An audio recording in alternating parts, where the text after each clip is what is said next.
अपन बाबा पंडित बजाओल पोथिया उचारल हे आहे ताकल उद्यम दीन होरिल जी के मूरन हे आए ताकल उद्यम दीन होरिल जी के मूरन हे देव पितर सब नो तब घर गोसाओनी है आहे नो तब गाम डीह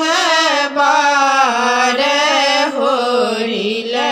जी के मूरन है आहे नो तब गाम डीह बार होरिल जी के मूरन है अपन बाबा पोखरी कुनाओल घाट मनोहर है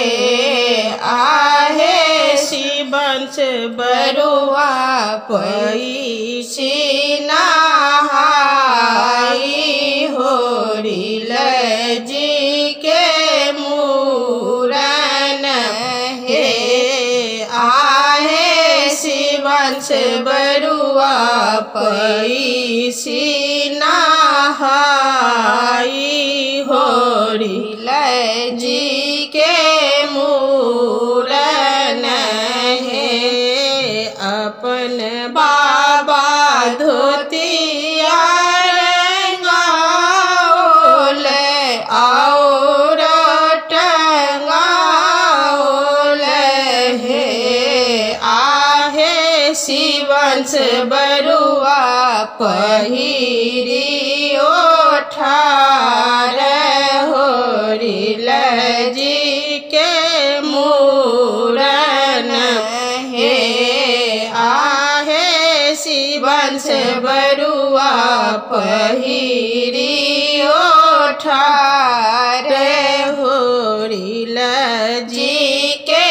मूरन हे अपन बाबा अग्नि पजारल गाय घी बढ़ारल हे